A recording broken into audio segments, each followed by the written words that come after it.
aujourd'hui, je vais vous parler de la cintreuse arbalète et d'un petit poste à soudure portatif, donc de chez Rothenberger tous les deux.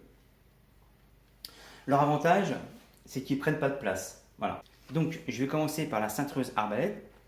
Alors, la cintreuse arbalète, je répète tout le temps le nom de l'outil, ça se présente comme ça. C'est comme une arbalète, sauf qu'on peut cintrer avec.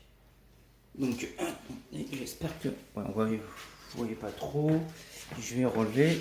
Bougez pas, bougez pas, bougez pas. Tac, tac, tac, tac, tac. Voilà. Hop, on voit beaucoup mieux là. Alors, l'avantage d'une cintreuse arbalète, c'est que ça ne prend pas de place par rapport à la cintreuse surétablie. Et le deuxième avantage, c'est que vous faites moins mal que la petite cintrette qu'on met sur le genou. Mais en même temps, l'avantage par rapport aux cintrettes, cette fois-ci, c'est que vous n'êtes pas obligé d'avoir 36 cintrettes, même si vous avez des cintrettes qui font plusieurs diamètres, mais en général, ils n'en font que 2. Voilà. Donc là, on a des galets, d'accord? Chaque galet correspond à, à un diamètre, d'accord? Alors là, c'est du 18. Je sais pas si c'est du noir sur noir. Je sais pas si vous allez voir le 18. Attendez, je retourne. Là, voilà. Voilà, il y a du 18. Alors ça, c'est du 18. D'accord? Je répète 10 fois. Du 22. Voilà. J'ai du 22. Là-dessus, il y a du combien? Du 19. Du 19. Du 14.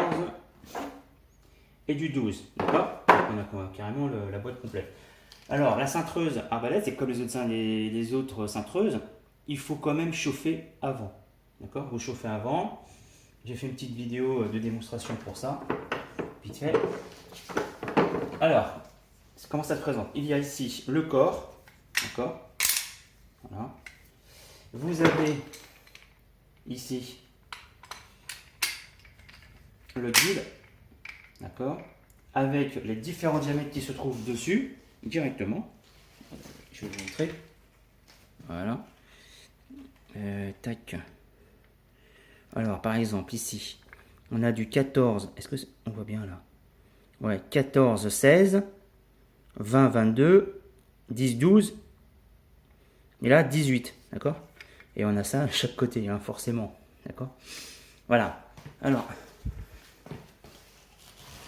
comment ça se passe? Alors, vous le montez, hein, d'accord? Vous mettez la forme que vous voulez. Alors, regarde tout de même s'il y a un sens. Voilà. Vous le débloquez, donc il est à fond. Vous mettez votre tuyau dedans. Vous armez. Enfin, vous armez. Oui, j'ai appuyé ça armer, moi. Et ensuite, tac, ici. Voilà, ça bloque. On va commencer. Et là, ici, vous avez une graduation. Donc, ça va être un point de repère pour vous. Bon, moi, je fais ça à l'œil. En général, je ne regarde pas la graduation. Et pour ceux qui ont besoin d'avoir un point de repère, ici, je ne sais pas si vous allez voir les chiffres. Bon, en tout cas, il y a des numéros. D'accord? Bon, c'est pas grave. Ok. Donc, voilà. Alors, hop. Faites ça. Vous cintrez à 90, vous cintrez à 45. Et vous pouvez aussi faire des chapeaux de gendarme, des cuillères, tout ça et tout, quoi. Voilà. Donc ça, par rapport à une cintreuse surétablie, ça prend moins de place, c'est moins lourd et ça se range dans une mallette. Bon, cintreuse arbalète aussi, mais il vous faut un plan de travail. Donc ça prend, allez, ça prend pas de place, on a tout dedans. Ensuite, pour gagner encore plus de place, ici, on a un peu de débloc, comme ça, un poste à souder, alors, voilà, avec des bombes, de rechargement, et ça se présente avec le chalumeau, d'accord, qui est ici. Donc là, vous avez une sorte de bouclier que vous mettez dessus, je vous montre tout de suite, pour protéger, pour souder, là, pour protéger des murs et tout ça, ou pour chauffer beaucoup plus vite, d'accord? Donc je vous montre comment ça se monte, hein. D'accord. Alors ici on peut le démonter, parce que là vous avez le gros diamètre pour chauffer beaucoup plus fort. Et ici on a le petit diamètre. Alors comment je fais? Je mets ça là-dedans. Tac. On peut pas se tromper au niveau du sens. Si ça rentre pas, c'est que c'est pas bon. Bah oui, vous avez vu?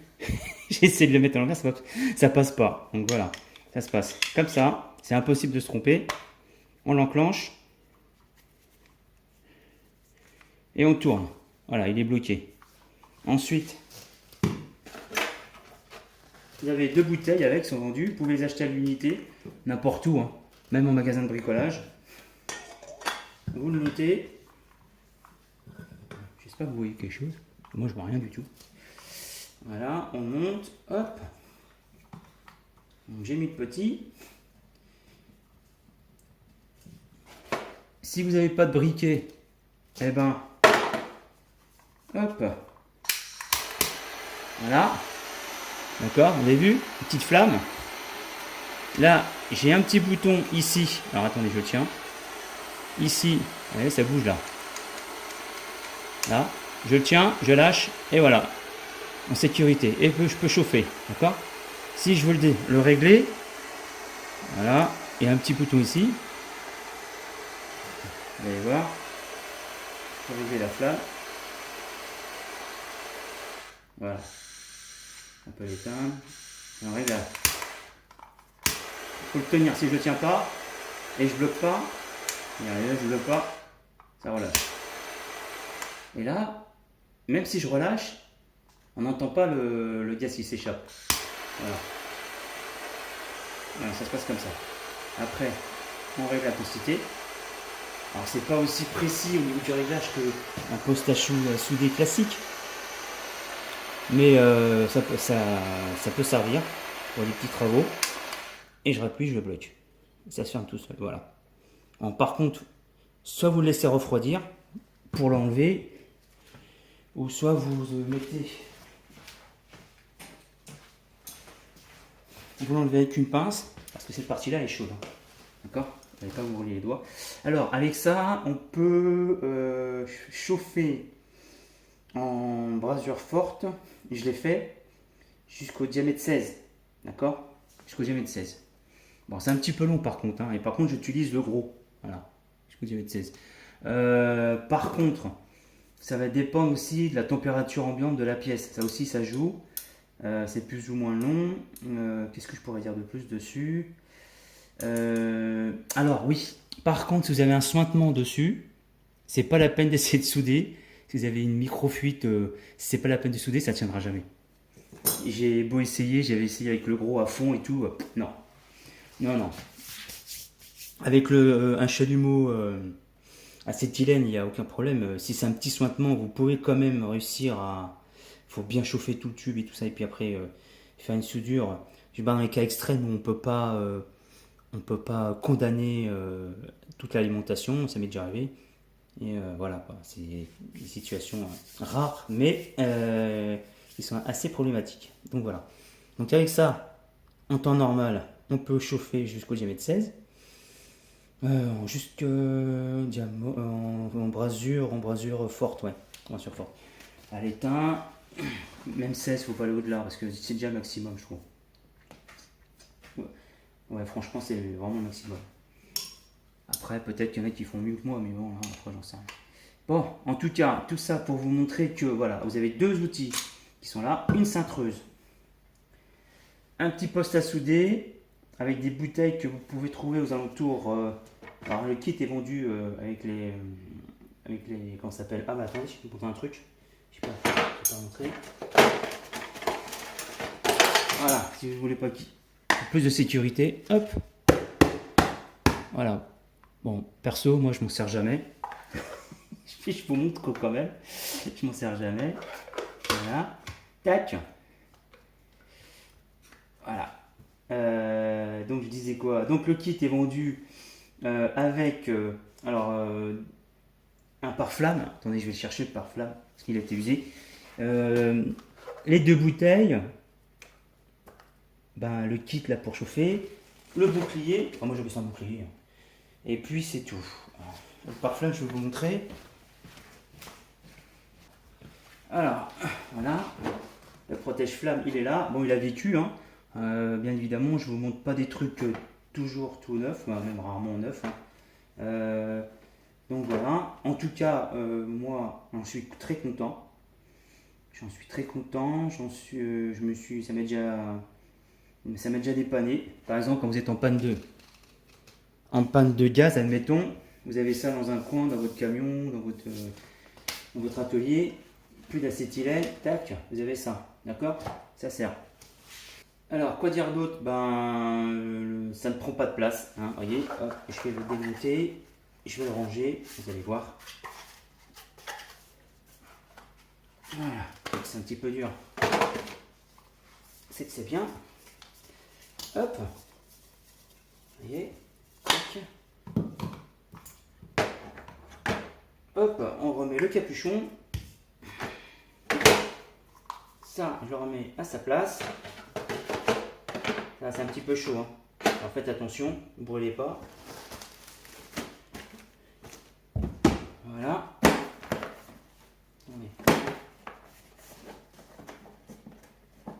Bon, enfin voilà, c'est compris. Voilà, ça prend pas de place. La cintreuse arbalète non plus. Une fois que c'est rangé, elle ne prend pas de place.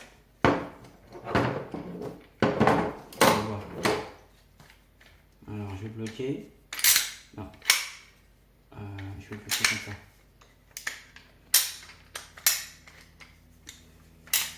Alors, attendez.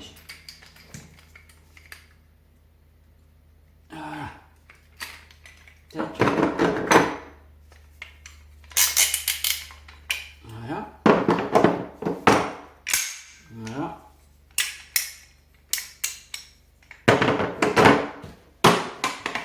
Voilà. Donc ça, ces deux outils, c'est des outils indispensables. Ça, c'est mon avis, hein, d'accord? Pour moi, je trouve que c'est des outils indispensables qui peuvent vous dépanner en cas de situation, je sais pas, compliquée, enfin pas forcément compliquée, mais disons que vous vous retrouvez dans une situation où vous n'avez pas de possibilité de vous installer. Voilà, pas de place, donc vous pouvez avoir ces deux outils, ou pas assez de bouteilles, pas assez d'acétylène, manque d'oxygène, peu importe, c'est vide. Vous êtes foncé chercher le feu chez le fournisseur, hop, vous pouvez terminer avec ça. D'accord? Si c'est possible, bien évidemment. Et pour finir, je vous laisse avec la démonstration de cintrage sur du cuivre et sur du multicouche. Et moi, je vous dis à bientôt pour une prochaine vidéo. Allez, au revoir.